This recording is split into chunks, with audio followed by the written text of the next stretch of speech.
ओम श्री गणेशाय नमः। आज मैं आपके सामने प्रस्तुत करने जा रही हूँ गणेश चतुर्थी की कथा। एक समय की बात है कि विष्णु भगवान का विवाह लक्ष्मी जी के साथ निश्चित हो गया।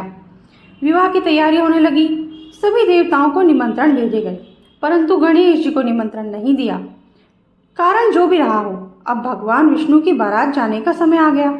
सभी देवता और अपनी पत्नियों के साथ विवाह समारोह में आए। उन सब ने देखा कि गणेश जी कहीं दिखाई नहीं दे रहे, तो वे आपस में चर्चा करने लगे कि क्या गणेश जी को न्योता नहीं दिया या स्वयं गणेश जी ही नहीं आए। सभी को इस बात पर आश्चर्य होने लगा। तभी सबने विचार किया कि विष्णु भगवान से ही इसका कारण पूछा जाए। विष्णु भगवान से पूछने पर उन्होंने कहा कि हमने गणेश जी के पिता भोलेनाथ महादेव को न्योता भेजा था।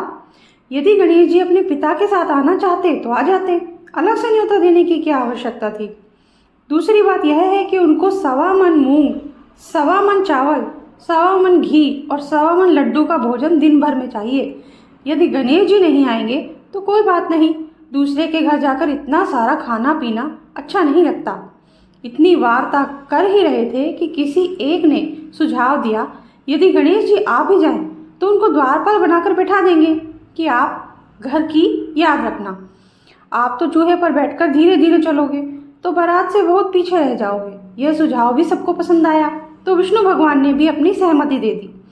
होना क्या था, इतने में गणेश जी वहां आ पहुंचे और उन्हें समझा बुझाकर घर की रखवाली करने बिठा दिया। बारात चल दी। तब नारद जी ने देखा कि गणेश जी तो दरवाजे पर ही बैठे हुए हैं, तो वे गणेश जी के पास गए और रुकने का कारण पूछा। गणेश जी कहने लगे कि विष्णु भगवान ने मेरा बहुत अपमान किया है। नारद जी ने कहा कि आप अपनी मूषक सेना को आगे भेज दें तो वह रास्ता खोद देगी, जिससे उनके वाहन धरती में धंस जाएंगे। तब आपको सम्मान पूर्वक बुलाना पड़ेगा।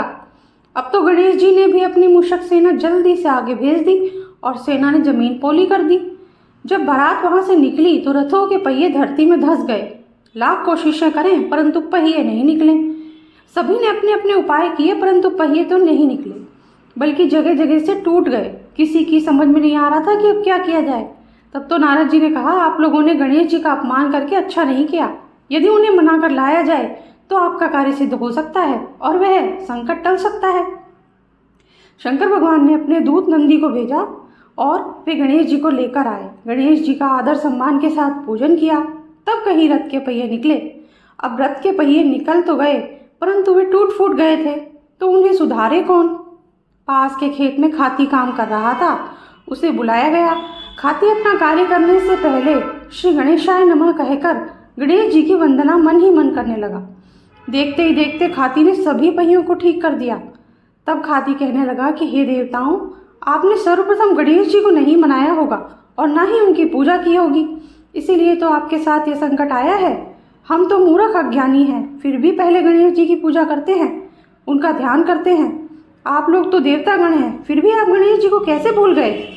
अब आप लोग भगवान श्री गणेश जी का जय जयकार बोले तो आपके सब काम बन जाएंगे और कोई संकट भी नहीं आएगा। ऐसा कहते हुए बारात वहां से चल दी और विष्णु भगवान का लक्ष्मी के साथ विवाह संपन्न करा के सभी सकुशल घर लौट आए। हे गणेश जी महाराज, आपने विष्णु को जैसा कारज सारियो, ऐसो कारज सबको सिद्ध कर जो। बोलो गजानन भगवान की जय।